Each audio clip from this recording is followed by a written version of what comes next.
The cops have just shown up. Not sure what's going on yet. In June, activists with Atlanta's Stop Cop City movement gathered to honor one of their own. It had been 6 months since officers killed Manuel Esteban Pais Terán, known as Tortuguita. The 26-year-old environmental activist was part of a movement to stop a police training center from being built in a city forest. Protesters call it Cop City. The vigil for Tortuguita was about to start, and a couple dozen police officers just showed up, telling people they have to leave the park by tonight. The park closed at 11 and everybody got to be out at 11. In the months before Tortuguita's killing, authorities in Georgia launched a crackdown on the movement, characterizing it as a violent extremist organization. And in September, 61 people were charged in a wide-ranging racketeering case and accused of conspiring to stop the construction of the training center. The defendants are members of Defend the Atlanta Forest, an anarchist, anti-police, and anti-business extremist organization. Most of them are also facing state domestic terrorism charges, the first such cases in Georgia's history. The state repression, the crackdown on even lawful political activities is so severe. That is unprecedented. That means any person moving forward that dissents in any way, just sleeping in a hammock, now you're a terrorist and your life is over. The basis for the domestic terror charges are things like wearing camo, having a jail support number written on their arm, having mud on their clothing. It doesn't take a rocket scientist or an attorney to tell you that breaking windows and setting fires is not protest. That is terrorism. There's a lot of concern by legal rights groups, civil liberties advocates about these charges. I do believe that the proper actions are being done to protect the citizens of the city, to protect this project. La lucha sigue. La lucha sigue. Tortuguita vive. Tortuguita vive. Tortuguita's mother traveled from Panama to attend the vigil. Keeping close watch, police circled the park as she spoke. The police are the ones that are creating the terror. So do you think that attitude, characterizing the people in the forest as domestic terrorists, had something to do with Manuel being killed that day? This crew of police were prepared to kill somebody. We traveled to Atlanta to examine the case against the Stop Cop City movement and what it could mean for the future of protest in the United States. It's political suppression at its core, and that's terrifying.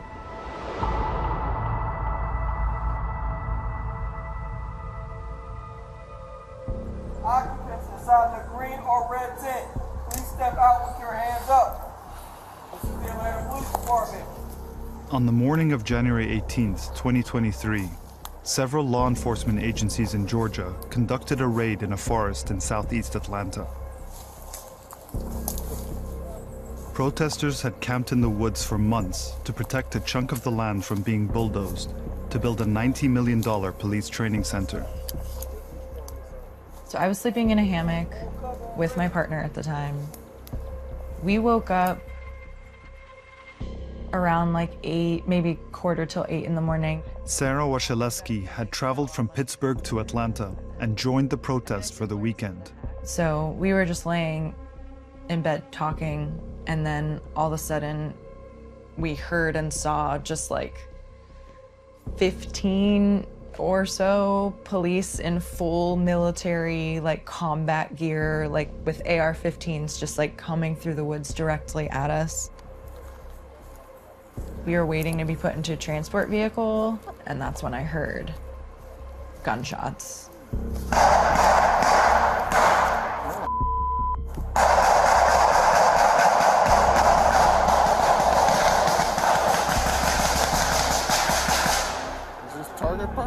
I screamed when I heard it, and the police officer that like had me also responded like, oh, like they knew something bad happened. While Sarah was being arrested, a team of officers killed Tortuguita in a barrage of gunfire. They make 57 holes in his body. Some of the bullets break the bones. Authorities claim Tortuguita fired first, wounding a state trooper in the abdomen, and that a pistol allegedly registered to Tortuguita was recovered from the scene.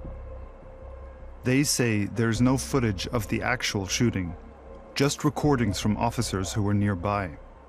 That footage has raised questions about who actually shot the trooper. I really don't believe anything what they say. I think they are lying. And there is nothing new. Everybody knows that police lie. The county medical examiner didn't find any gunshot residue on Tortuguita's hands. And an independent autopsy suggests that Tortuguita was shot while seated with hands raised. Manuel really was pacifist. He disliked the police very much, but not to kill anybody or to try to kill anybody. Manuel's life and message is to save the world, to save the green areas, to take care of the oceans. In Manuel's case, what would you like the police to do? What I want them to do, to release information. To kill somebody like this is not for protecting anybody. This was, they was terrorists. They were treating like a terrorist.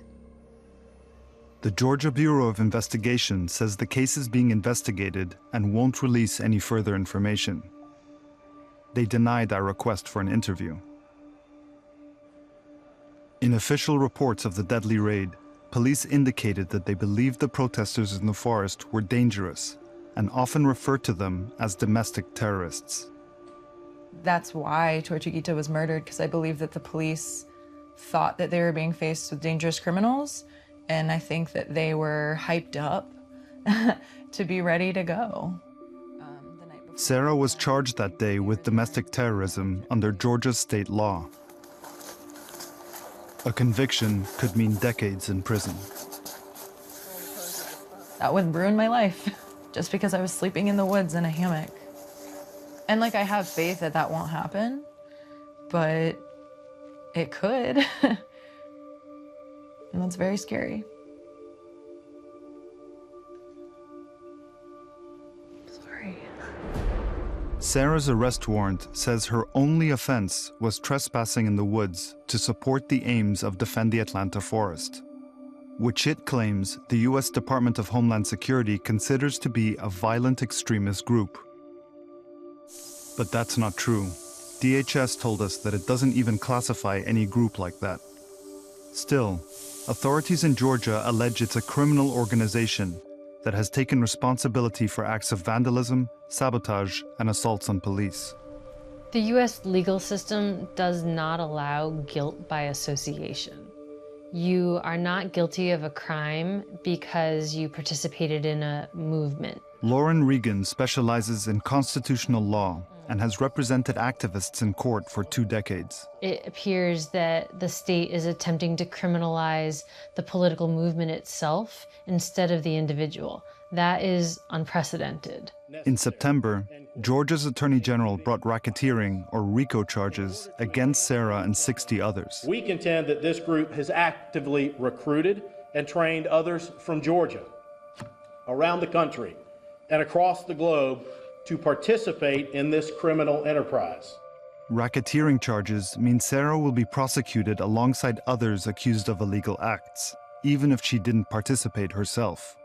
The indictment accuses her of bringing camouflage and camping gear into the woods in furtherance of the conspiracy. It's pretty absurd to think that we're dangerous terrorists. I'm just a person sleeping in the woods. And like, that's a form of protest, right? It's like some hippies in the woods that don't want a forest to be torn down. It's not what the police want you to think. The Atlanta Public Safety Training Center, or Cop City, is being built in the South River Forest, one of the largest green spaces in Atlanta. The forest is also known as Wilani, its original Muskogee name. The city says police will train there, along with the fire department. This is where Cop City is being built. You can see a large swath of the Willani forest has already been cleared, and all around the park there's a very heavy police presence with cop cars and barricades blocking all the entrances to the park, and they're making their presence known. The project is partly funded by the Atlanta Police Foundation. It's an influential private nonprofit overseen by executives from some of the biggest corporations in the country, like Wells Fargo, AT&T, and Delta Airlines. They have unchecked authority to give police militarized equipment. Matthew Johnson is a reverend and activist in Atlanta. So it's really a project driven by moneyed and corporate interests. And the Atlanta Police Foundation is where they funnel that money through. But what do these corporations stand to gain from Cop City? A police state that protects their moneyed interests. That's what it comes down to, and that's what they're building the capacity for. Cop City was announced in 2021 to immediate backlash, and a decentralized movement to oppose it quickly formed. Why would anyone in their right mind want to build this thing? Because in 2020, tens of millions of working people took to the streets to protest against the racist police murders of George Floyd. Environmental racism is a literal thing, and it's not hard to read about. It's going to destroy our watershed. As a military veteran, I know what militarization looks like. Please make sure that you understand that this is just not a vote for us. These are our lives. Cutting down a forest in a black neighborhood in the middle of a climate catastrophe. And they're continuing to militarize the police and arrest more people. And it's the people that are talking about investing in social services that are considered the extremists. These people are living in a delusion. Emails obtained by the Atlanta Community Press Collective show that the head of the police foundation and a city official had been referring to the protesters as terrorists months before those charges were used. I think the worst accusations that have been made were things like throwing rocks at police, burning ATVs or construction equipment. You identify those individuals and you charge them with crimes, whether that's arson or criminal mischief. Atlanta attempted to round up both lawful and unlawful activists in the hope of basically scaring people into submission.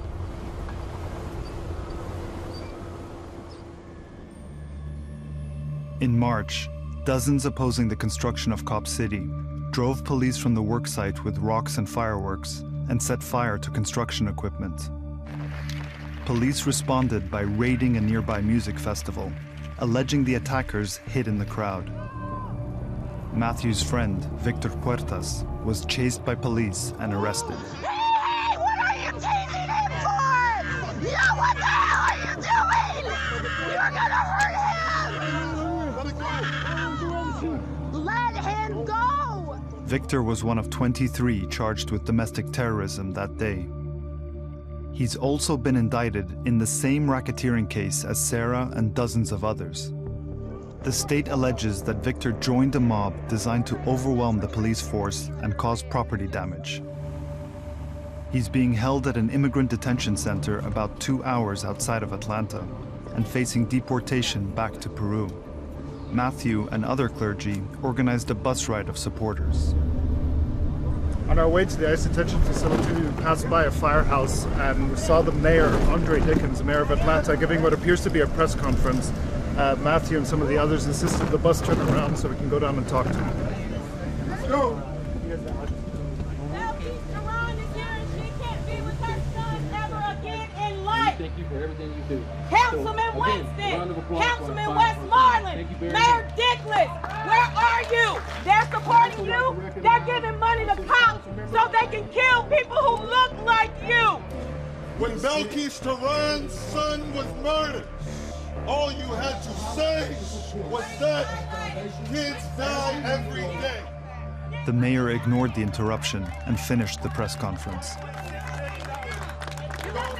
Get your hands off of me. Mr. Mayor. You best to move back. Why are you supporting the training facility in the face of such public opposition? Will you speak out against the murder of George Zagita or not? 57 shots. 57 shots. Somebody say something. Nobody's gonna stop this movement. So I am in and I will continue. Good. And I understand that they don't listen if you don't shout. I understand that too. But I couldn't look at you in the face if I didn't say something. They are overprotecting themselves because they think that we are terrorists, and we are not. Nobody's a terrorist here. After weeks of negotiations with the detention center, we were able to speak to Victor by video call. Hello. Hi, Victor. This is the first time he's spoken to the media since his arrest. It feels like you're living a completely parallel life, you know, like your life stopped the moment that you got arrested, and now you have to make meaning of all this, you know. And why is this movement so important to you, Victor?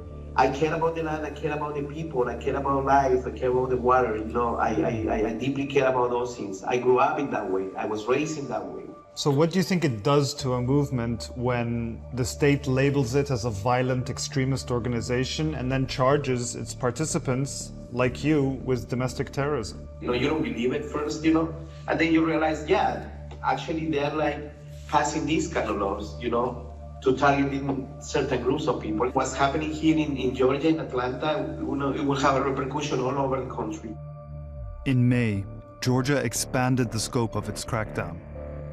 A SWAT team raided the home offices of the Atlanta Solidarity Fund, a nonprofit that helps arrested activists post bail and find attorneys.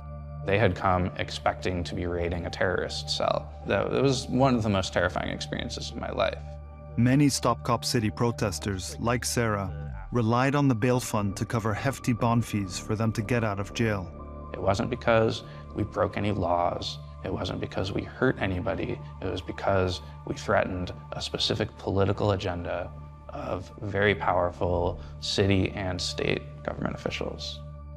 Marlon Kautz and 2 others were charged with money laundering and charity fraud, and later indicted in the RICO case along with dozens of other Stop Cop City activists. State prosecutors alleged that the fund was misusing donations to finance the occupation of the forest.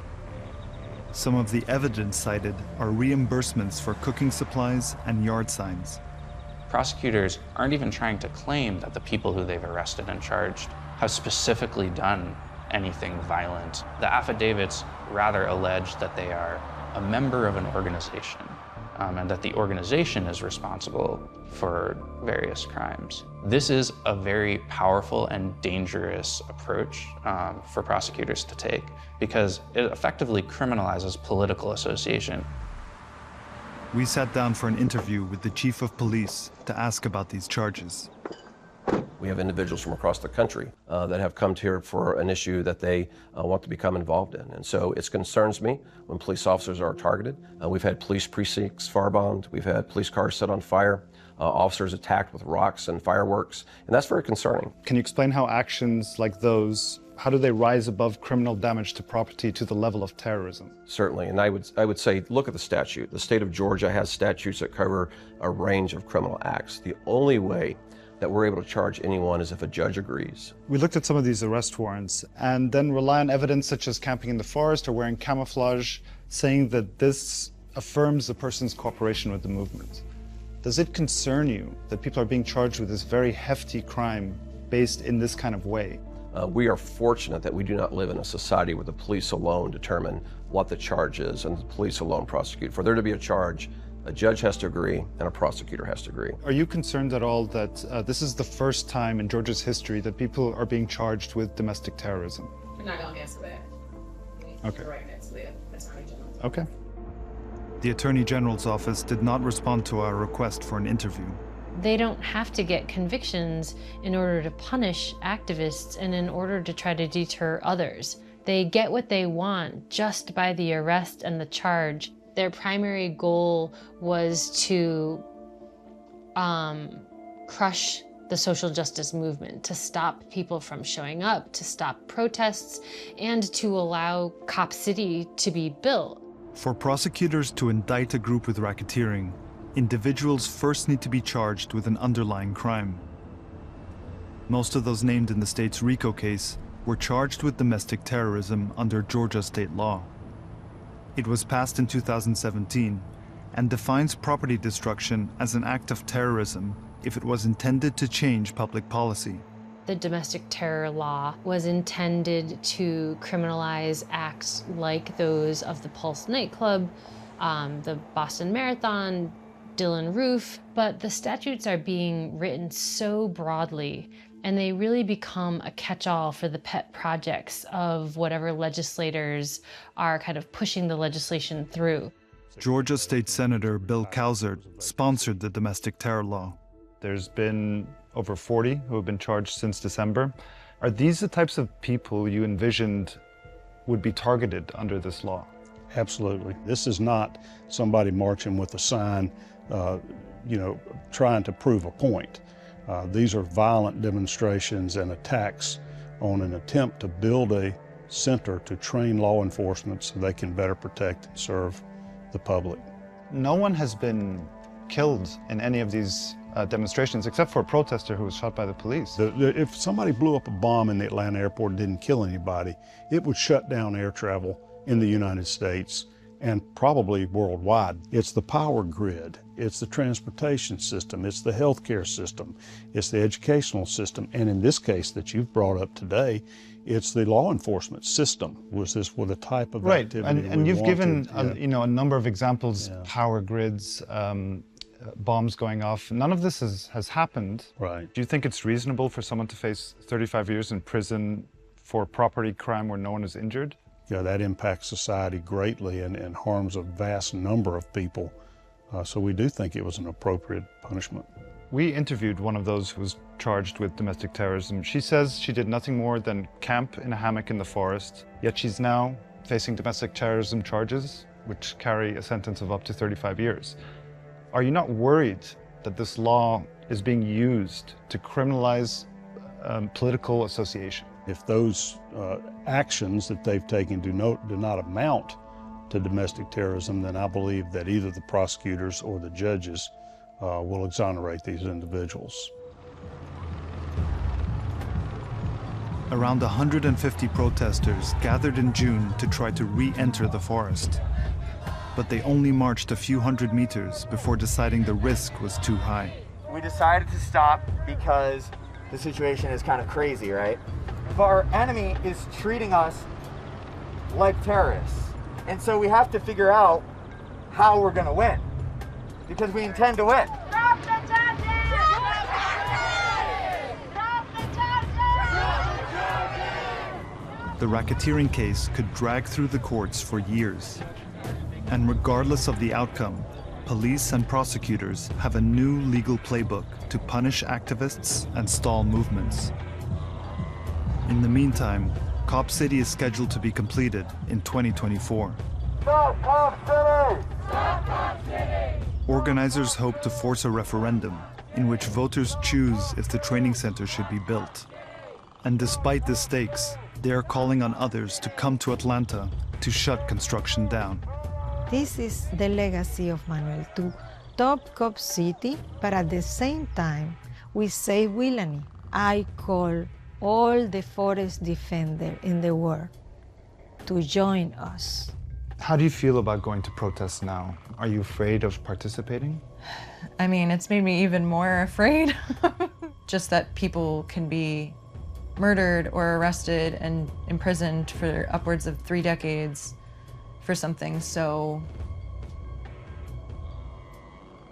simple as camping or hanging out in a park.